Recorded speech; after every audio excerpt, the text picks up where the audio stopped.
କଲ୍ୟାଣପୁରରେ ରହୁଥିଲେ ସରୋଜ ଓ ଶିଖା। ଏ ଦମ୍ପତି ଅତି ଦୟାଳୁ ସ୍ୱଭାବର ଥିଲେ। ଏମାନେ ବହୁତ ବଡ଼ ଲୋକ ନଥିଲେ, କିନ୍ତୁ ସ୍ୱଳ୍ପ ଆୟ ଭିତରେ ଅନ୍ୟମାନଙ୍କୁ ସାହାଯ୍ୟ କରୁଥିଲେ। ଘରକୁ ଭିକାରୀଟିଏ ଆସିଲେ ବି ତାକୁ ଭୋକିଲା ଛାଡୁନଥିଲେ।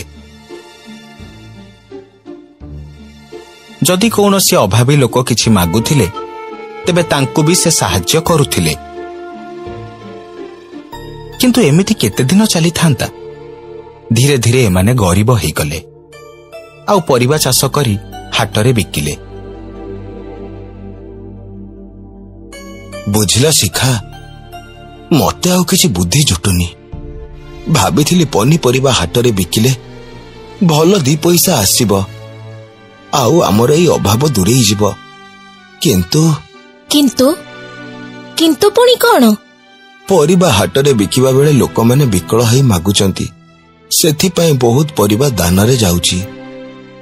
ଛାଡ, ମୁଁ ଭାବୁଛି ଆଉ ଗୋଟିଏ କାମ କଲେ ହୁଅନ୍ତା।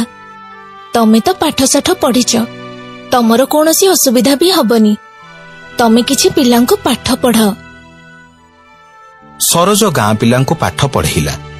ପଇସା ଦବାର ସମୟ ଆସିଲା ବେଳକୁ କେହି ବି ପଇସା ଦେଲେନି, ଆଉ ମାଗିବାରୁ ସମସ୍ତେ ଦୁଃଖ କାହାଣୀ ଶୁଣେଇଲେ। ମୋ ମୁଣ୍ଡରେ ଆଉ କିଛି କଥା ପଶୁନି। ଆଉ କଣ କଲେ ଆମେ ବଞ୍ଚିପାରିବା? ମୁଁ ବି ସେଇ କଥା ଭାବୁଛି। ଆରିସା ତିଆରି କଲେ କେମିତି ହୁଅନ୍ତା? ବଢିଆ କଥାଟେ କହିଲୁ ତ। ମୁଁ ଆରିସା ତିଆରି କରିବି, ଆଉ ତମେ ତାକୁ ନେଇ ଗାଁରେ ବିକିବ। କିନ୍ତୁ ହଁ, ଏଇ ପାଖାପାଖି ଗାଁକୁ ଯିବନି, ଲୋକ ଆମକୁ ଠକିଦେବେ। ସରୋଜ ନିଜ ଗାଁରୁ ପିଠା ବିକିବା ପାଇଁ ବାହାରିଲା। କଲ୍ୟାଣପୁରରୁ ଅନ୍ୟ ଗାଁକୁ ଯିବା ପାଇଁ ହେଲେ ଗୋଟିଏ ଜଙ୍ଗଲ ରାସ୍ତା ପାର ହେବାକୁ ପଡୁଥିଲା। ସେ ରାସ୍ତା ଦେଇ ଗଲାବେଳେ ବାଟରେ ତାର ଜଣେ ବୁଢୀ ଦେଖାହେଲା। ଗୋଟିଏ ଗଛ ମୂଳେ ବସି ବୁଢୀଟା କାନ୍ଦୁଥିଲା। ସରୋଜ ବୁଢୀ ପାଖରେ ଟୋକେଇ ଓହ୍ଲେଇ ଥୋଇଲା, ଆଉ ପଚାରିଲା, କଣ ହେଲା ମାଉସୀ, ତମେ ଏମିତି କାନ୍ଦୁଛ କାହିଁକି? କଣ କହିବି ରେ ପୁଅ, ବହୁତ ଦୁଃଖ ମୋର।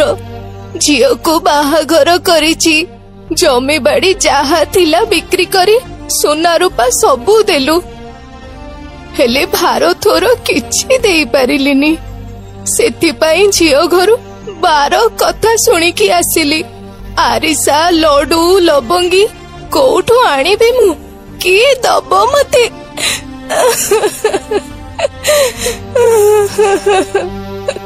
ବୁଢୀର କଥା ଶୁଣି ସରୋଜ କାନ୍ଦି ପକେଇଲା, ଆଉ କହିଲା, ମାଉସୀ, ଏଥିରେ ଆରିସା ଅଛି, ତମେ ତମ ଝିଅକୁ ଦବ।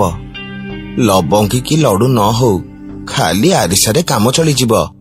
ତୋର ଧର୍ମ ହେଉ ପୁଅ, ଈଶ୍ୱର ତତେ କୋଟି ପରମାୟୁ ଦିଅନ୍ତୁ।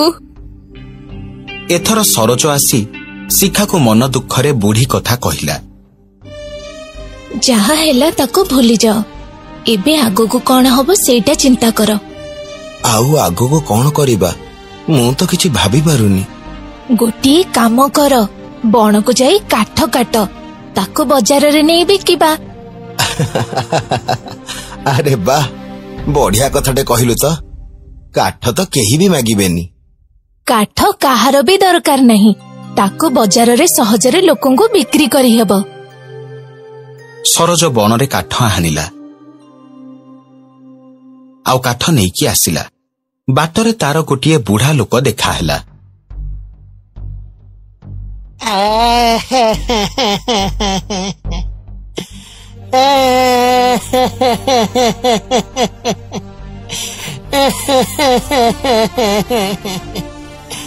ବାବୁ, ମତେ ଟିକେ ସାହାଯ୍ୟ କର।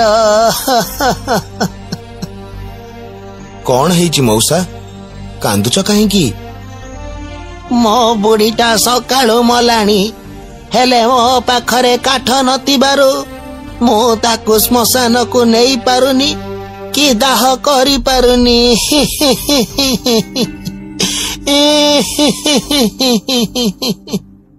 ତମର କେହି ପିଲା ନାହାନ୍ତି? ପିଲା ଅଛନ୍ତି, ପଡୋଶୀ ବି ଅଛନ୍ତି, ହେଲେ ବିପଦ ପଡିଲେ କିଏ କାହାର ସମସ୍ତେ ମୁହଁ ଆଡେଇ ଦଉଛନ୍ତି। ମଉସା, ତମେ ଜାଳ ନିଅ ଆଉ ଶୀଘ୍ର ଯାଇ ତମ ସ୍ତ୍ରୀର ଦାହ ସଂସ୍କାର କର। ସରୋଜ ମନ ଦୁଃଖରେ ଘରକୁ ଫେରି ଶିଖାକୁ ସବୁ କଥା କହିଲା।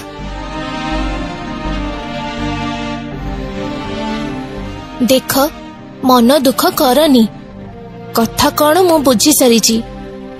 ସେମାନେ ଖାଇ ପିଇ ଶୋଇ ପଡ଼ିଲେ। ଶିଖାର ସ୍ୱପ୍ନରେ ତା ଶ୍ୱଶୁର ଆସିଲେ ଆଉ ତାକୁ କହିଲେ, ଶିଖା, ତତେ ମୁଁ ମରିବା ଆଗରୁ ଯାହା କହିଥିଲି ତୁ କଣ ଭୁଲିଗଲୁ? ତତେ ମୁଁ କହିଥିଲି ନା, ଯୋଉ ଦିନ ଆଉ କୌଣସି ବି ଉପାୟ ନଥିବ, ସବୁ ବାଟ ବନ୍ଦ ହେଇଯିବ, ସେଇଦିନ ଭଗବାନଙ୍କ ଆଗରେ ହାତ ଟେକି ଦବୁ ଆଉ କହିବୁ, ହେ ପ୍ରଭୁ, ମୋତେ ରକ୍ଷା କର। ସେତେବେଳକୁ ରାତି ପାହି ଆସିଥିଲା। ଶିଖା ସରୋଜକୁ ସବୁ କଥା କହିଲା। ସରୋଜ ଓ ଶିଖା ଗାଧୋଇ ସାରି ଠାକୁର ଘରକୁ ଆସିଲେ ଆଉ ଦୁଇ ହାତ ଟେକି ଠାକୁରଙ୍କୁ କହିଲେ, ହେ ପ୍ରଭୁ, ଆମେ ନିଃସ୍ୱ, ଆମ ପାଖରେ କିଛି ବି ନାହିଁ, ତମେ ଆମକୁ ରକ୍ଷା କର, ରକ୍ଷା କର ଆମକୁ। ଏତିକି ବେଳେ ବାହାରୁ ଗୋଟିଏ ଭିକାରୀର ସ୍ୱର ଶୁଭିଲା, ମା, ଗଣ୍ଡାଏ ଭିକ ମିଳୁ ମା, ମା, ଭିକ ଗଣ୍ଡାଏ ମିଳୁ। ଭିକାରୀର ଡାକ ଶୁଣି ଶିଖା ରୋଷେଇ ଘରର ସବୁ ମାଠିଆ ଆଉ ବଣା ଖୋଜିଲା, କୋଉଥିରେ କିଛି ବି ନଥିଲା। ଶେଷରେ ଯୋଉ ବଣା ଦେଖିଲା ସେଥିରେ ପୋଷେ ଚାଉଳ ଥିଲା। ସେ ତାକୁ ନେଇ ଆସିଲା। ନିଅ ବାବା, ଯାହା ଥିଲା ଆଣିଛି। ୟାକୁ ତମ ଭଣ୍ଡାର ଘରେ ରଖିଦବ, ତାପରେ ମୋ ପାଖକୁ ଆସିବ। ଶିଖା ଚାଉଳକୁ ଭଣ୍ଡାର ଘରେ ଥିବା ବଣାରେ ରଖିବା ପରେ ପନିପରିବା, ଧାନ, ମୁଗ, ବିରିରେ ଭଣ୍ଡାର ଘର ପୂରି ଉଠିଲା। ଅନ୍ୟ ଘରମାନେ ବି ସୁନା, ରୂପା, ହୀରା, ନୀଳାରେ ପୂରି ଉଠିଲା। ଏସବୁ ଦେଖି ଦୁହେଁ ଆଶ୍ଚର୍ଯ୍ୟ ହେଇଗଲେ। ତାପରେ ସାଙ୍ଗେ ସାଙ୍ଗ ସେମାନେ ବାହାରକୁ ଆସିଲେ ଭିକାରୀ ପାଖକୁ। ହେଲେ ଭିକାରୀଟି ସେଠି ନଥିଲା। ସେମାନେ ବୁଝିଗଲେ ଯେ ଲୋକଟି ପ୍ରକୃତରେ ଭିକାରୀ ନଥିଲା। ହେ ଭଗବାନ, ହେ ପରମେଶ୍ୱର, ଆପଣ ସତରେ ଦୁଃଖୀର ବନ୍ଧୁ। ଆପଣଙ୍କୁ କୋଟି କୋଟି ପ୍ରଣାମ। ଆପଣଙ୍କୁ ଅନେକ ଅନେକ ଧନ୍ୟବାଦ ପ୍ରଭୁ, ଆପଣ ଆମକୁ ବଞ୍ଚେଇ ଦେଲେ। ସତରେ ଯିଏ ଅନ୍ୟକୁ ସାହାଯ୍ୟ କରେ, ନିଜେ ନ ଖାଇ ଅନ୍ୟକୁ ଖୁଆଏ, ଯିଏ ଅନ୍ୟର ସୁଖ ଦୁଃଖରେ ବଞ୍ଚେ, ସେ ଭଗବାନଙ୍କ ଠାରୁ ଆଶୀର୍ବାଦ ପାଇବାର ଅଧିକାରୀ।